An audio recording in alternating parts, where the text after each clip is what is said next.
Bonjour et bienvenue dans cette vidéo où je vais vous faire découvrir la moyenne mobile de Alan Hull. Pour commencer, je vais vous faire une présentation complète dans une définition. Mais ensuite, je vais vous expliquer comment on la calcule et vous verrez que c'est un peu particulier. Je veux aussi vous montrer sur MetaTrader l'indicateur que j'ai créé pour vous montrer ce que j'utilise et qui me fait gagner, j'avoue, quelques trades. Ensuite, le mieux est aussi de vous donner quelques idées pour trader. Et puis je finirai par un tout petit résumé et une conclusion rapide.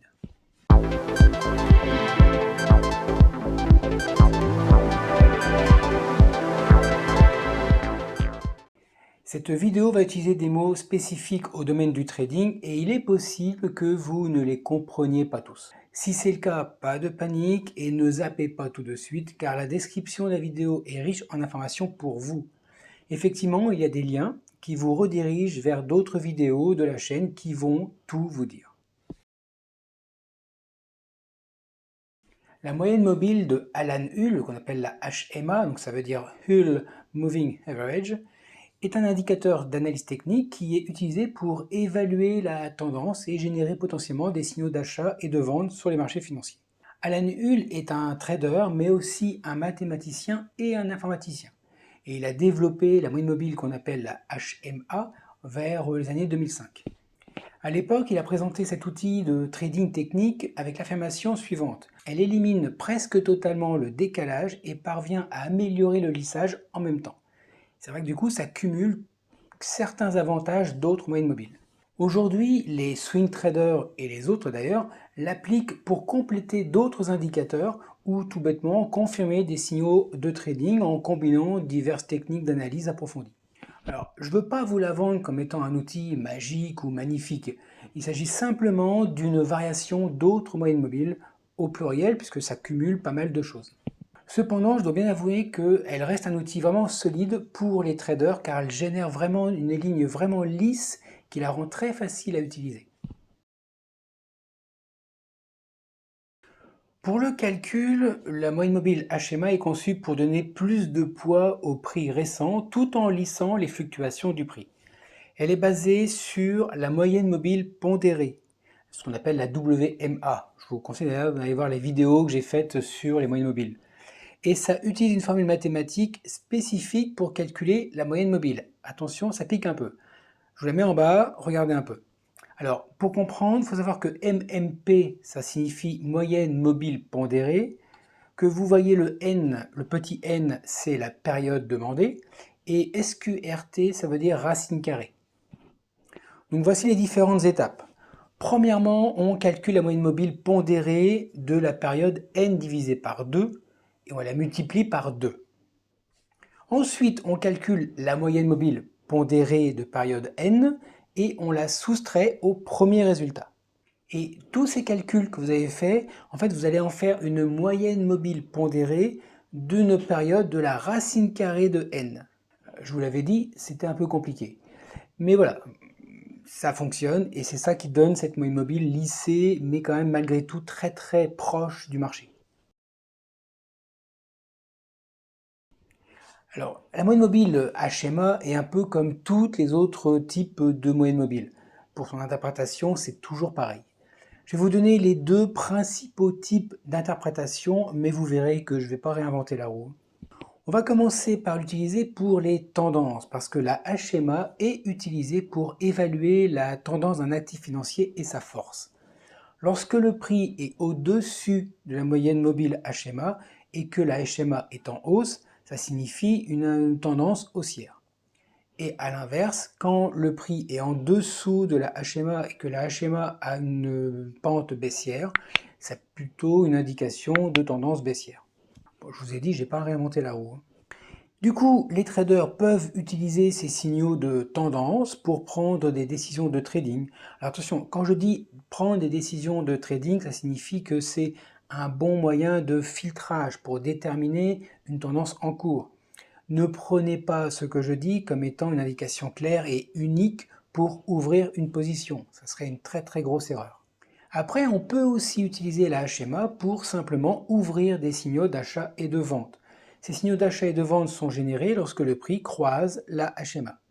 Donc par exemple, lorsque le prix croise la schéma de bas vers le haut, ça peut indiquer un signal d'achat. Et à l'inverse, bien sûr, quand le prix croise la schéma du haut vers le bas, ça signifie un signal de vente. Alors comme pour l'utilisation avec les tendances, mais comme tous les autres indicateurs, c'est à utiliser en conjonction avec d'autres indicateurs, d'autres informations, pour avoir une confirmation. C'est vraiment super important. Je travaille sur MetaTrader, MetaTrader 4 et MetaTrader 5. Et sur MetaTrader, il n'existe pas d'indicateur à schéma. Donc, j'ai créé le mien. Voilà, c'est l'avantage d'être un programmeur. Je vais vous faire une petite démonstration de mon indicateur. Et si vous le voulez, écoutez, la description de mon site est dans la description de la vidéo. Donc allez-y, visitez, et puis vous verrez bien si ça vous intéresse. Pour commencer, je vais vous expliquer les buts de l'indicateur que j'ai créé. C'est très simple. Je voulais un indicateur qui puisse être facilement modifié pour les stratégies, enfin pour les périodes, parce que je voulais justement tester plusieurs stratégies. Et j'avais pas envie à chaque fois de le retirer, de le remettre, de le modifier, enfin c'était un peu lourd. Donc je voulais un truc très rapide. Je voulais aussi un indicateur qui affiche des moyennes mobiles avec des couleurs différentes en fonction de la tendance, parce que c'est important de savoir rapidement et visuellement si on est en haussier ou baissier. Comme l'indicateur sait détecter une tendance haussière ou baissière, je voulais aussi qu'il me mette des petites alertes ou des flèches. Et les alertes, c'était soit un texte, soit du son ou une notification sur mon téléphone. Tout ça, de toute façon, ces genres de systèmes-là, vous pouvez l'avoir dans les vidéos. Je vous ouvre une petite parenthèse. Je suis en train de faire des vidéos là, qui expliquent comment faire des robots, enfin un robot de trading. Et on part sur tout, en fait, je vous dis tout, de l'idée à la conception, à l'algorithme et même au codage que je fais avec vous devant l'écran. Bon, je ferme la parenthèse. Si vous êtes curieux, allez voir, c'est sur la chaîne, il y a une playlist exprès pour ça. Donc pour en revenir à cet indicateur que je me suis fait plaisir aussi. Je me suis fait un petit indicateur avec un petit cockpit que je peux déplacer où je veux, que je peux réduire, que je peux remettre à l'écran. Il y a des petites touches de pas un peu à droite à gauche. Je peux modifier avec un seul clic les périodes. Je peux afficher ou effacer l'indicateur sur l'écran. Je peux le mettre en français, en anglais. Enfin, vous voyez, je me suis bien fait plaisir. Voilà, de toute façon, j'ai fait ça pour tous mes indicateurs. Bon, de toute façon, là, on passe rapidement sur l'écran MetaTrader. Il est derrière, là, ici. Et puis, je vous montre très rapidement un peu ce qu'on peut faire. Bon, vous verrez, hein, c'est tout ce que je vous ai dit. Bon, nous voilà sur un marché. Hein, j'ai pris USB JPY. Bon, c'est pas ça qui est important. J'ouvre mon indicateur. HMA, il est ici. Alors, voilà les paramètres que l'on trouve. Donc, j'ai limité la taille des bougies. Pourquoi? Parce qu'à une époque, je faisais beaucoup des énormes historiques et ça prenait un temps fou de calcul. Donc maintenant, je me suis mis à une limitation dans la taille des bougies calculées. Par défaut, une période de 34, mais on peut la changer classiquement. On peut l'appliquer sur n'importe quel prix. Donc ça veut dire qu'on a les mêmes capacités que pour les moyennes mobiles de MetaTrader. On a toutes ces différentes conditions de prix possibles. Ensuite, on peut afficher une flèche quand le marché passe haussier, ou baissier d'ailleurs. On peut aussi l'afficher vraiment sur l'écran. On peut choisir d'afficher ou non la moyenne mobile. Donc, par exemple, on pourrait avoir que les flèches et non pas le tracé. Les couleurs, moi j'ai des couleurs qui tranchent un petit peu entre le haussier et le baissier. Donc toujours en lime vert clair en fait quand c'est haussier et rouge quand c'est baissier. On peut choisir la langue. Entre anglais et français. J'avais des gens qui m'avaient demandé pour pouvoir éventuellement l'utiliser dans les pays anglophones. Donc, du coup, j'avais rendu mes indicateurs bilingues. Et puis après, on a les 3 types d'alertes. Alors ça, pareil, comme je vous ai dit, hein, je suis en train de faire des vidéos sur la création d'un robot de trading. Vous pouvez aller voir ces vidéos et vous verrez exactement comment j'ai fait pour faire ces types d'alertes. Donc on peut voir soit un affichage, soit un son, ou des push alertes, c'est des messages en notification que vous avez sur votre téléphone quand vous avez l'application MetaTrader sur votre téléphone. Ça marche super bien. J'avais des mails avant, mais les mails posent beaucoup de problèmes maintenant avec les systèmes anti-spam et j'ai pas envie de me galérer et que les utilisateurs se galèrent la vie. Donc je les ai virés. Et puis on peut avoir, alors tout est en anglais, mais on peut avoir une interface homme-machine, donc un petit cockpit sur l'écran, ou on peut ne pas l'avoir. On peut choisir d'avoir un calcul interne comme font tous les indicateurs MetaTrader. Voilà, on peut choisir ça. Donc là, on va faire ça, on va faire OK. Et donc là, on a donc la ligne du HMA qui est calculée, enfin qui est montrée à l'écran. On a, vous voyez, la couleur différente entre le baissier et le haussier, et on a une flèche ici, dès que la pente, dès que l'orientation de la pente de la moyenne mobile HMA change. Donc on voit que c'est assez lisse quand même, assez fluide. Voilà, qu'est-ce que je peux vous montrer d'autre? Donc on a ce fameux cockpit ici, donc où on peut, en cliquant là, afficher ou effacer. On peut montrer les flèches montantes ou les flèches descendantes. On peut changer la période ici tout bêtement en faisant par exemple ça, hein, il n'y a pas de problème, ça recalcule automatiquement. Là, les alertes, on peut avoir une alerte sonore, une alerte par notification ou une textuelle, pardon, et une alerte par notification. Il suffit juste de cliquer dessus pour que ça change. Et puis ici, on peut l'avoir en français, en anglais. Alors là, il n'y a pas trop de sens parce que c'est assez classique, mais il y a des indicateurs avec beaucoup plus d'informations, c'est particulier. Il faut savoir aussi que si jamais j'ai une nouvelle flèche qui apparaît, donc j'ai une alerte si je l'ai mise. Par contre, j'ai aussi ici un petit message qui s'affiche qui dit attention, nouvelle tendance haussière, nouvelle tendance baissière. Donc en fait, l'alerte, vous l'avez de quatre façons, oui, quatre façons différentes. Donc soit vous recevez un texte classiquement comme vous avez toujours avec MetaTrader, le son comme MetaTrader aussi, une notification et ce petit message sur le cockpit. On peut réduire le cockpit en cliquant sur le petit bouton ici et on peut l'agrandir en faisant ça, classiquement comme Windows. Si on clique sur une partie qui n'est pas utilisable, ici par exemple sur la bande titre par exemple, on peut voilà, le changer et le mettre où on veut, si ça gêne. Voilà le petit bébé que je me suis créé. J'en ai plein d'autres, hein. D'ailleurs ils sont là. Hein. Il n'y a qu'une partie là, il y en a d'autres après. Voilà, elle est en cours, vous voyez, il y en a encore pas mal qui traînent. Voilà, c'est mon indicateur, je voulais vous le montrer, histoire que vous sachiez ce qui est faisable avec MetaTrader. Ça marche sur MT4 et MT5 de la même façon. Donc mes codes sont toujours compatibles. Maintenant, je vais vous donner des idées de stratégie. Je vais vous donner deux stratégies juste pour l'information et ce sera à vous de les tester sur les marchés, enfin sur votre marché par rapport à votre style, les marchés que vous travaillez. Enfin, c'est vraiment une information que je vous donne.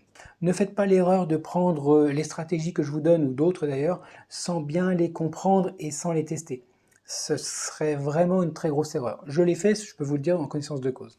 Commençons par une stratégie très simple. C'est une manière vraiment simplissime. C'est tout bêtement de prendre position sur changement de l'orientation de la HMA. Dès que la pente de la HMA devient positive, on entre en position longue.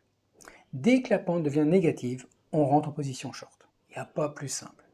Alors pour cette technique, attention quand même, il faut que la période de la HMA soit au moins supérieure à 30.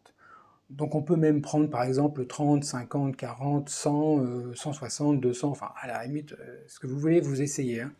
D'ailleurs, je vous laisse même tester, faites-le alors, sur un compte de démonstration s'il vous plaît. Et puis dites-moi dans le commentaire si vous avez trouvé un réglage qui vous correspond avec le marché, parce que des fois, si on est par exemple sur l'or, le pétrole ou du forex ou des marchés actions, c'est pas les mêmes périodes, hein, ça peut bouger. Alors là, je vous donne une autre technique.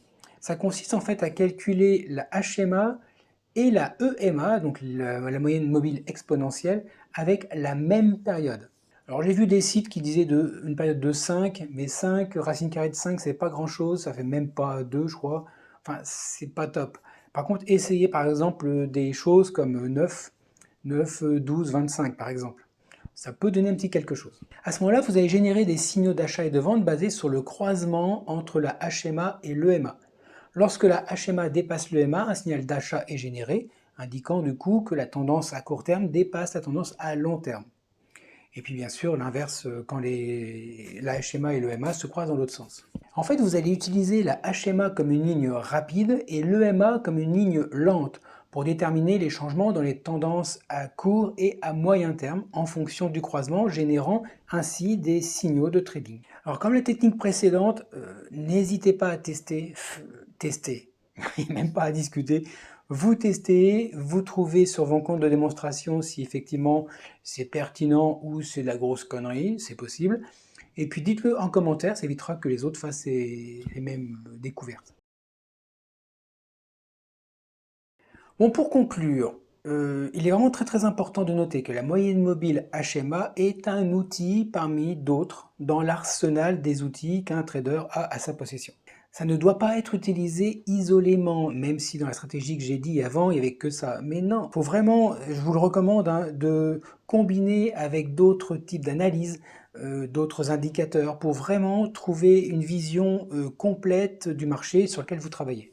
Je le redis, hein, mais les exemples que je vous ai donnés juste avant sont là uniquement pour montrer des idées, mais c'est à vous de les adapter et de les intégrer dans vos stratégies avec d'autres outils de confirmation, ceux que vous appréciez le plus. Voilà tout ce que j'ai à dire maintenant sur cette moyenne mobile, que j'apprécie vraiment beaucoup. On a chacun nos outils préférés. Moi, je sais que c'est le moyenne mobile HUL dans les moyennes mobiles. C'est les points pivots, ça me fait kiffer la life. Et les bougies Eikanashi, c'est un combo pour moi qui est vraiment superbe. Donc maintenant, écoutez, la vidéo est terminée, donc il me reste à vous souhaiter de faire de bons trades, mais vous pouvez aussi cliquer sur le pouce, n'oubliez pas avant de partir. Vous pouvez vous abonner si vraiment vous voulez voir d'autres vidéos de ce même style sur le vocabulaire, ou aussi les vidéos que je fais sur la création d'un robot de trading. N'hésitez pas, hein, ça va être super sympa. Et puis, vous pouvez aussi la partager. Et puis, faites de beaux trades, je vous l'ai déjà dit. Faites gaffe à vous. Ah, je n'ai pas dit ça. Faites gaffe à vous. Les marchés sont fourbes, je le vois régulièrement. Attention à vous, et puis on se voit très bientôt dans une autre vidéo. A plus.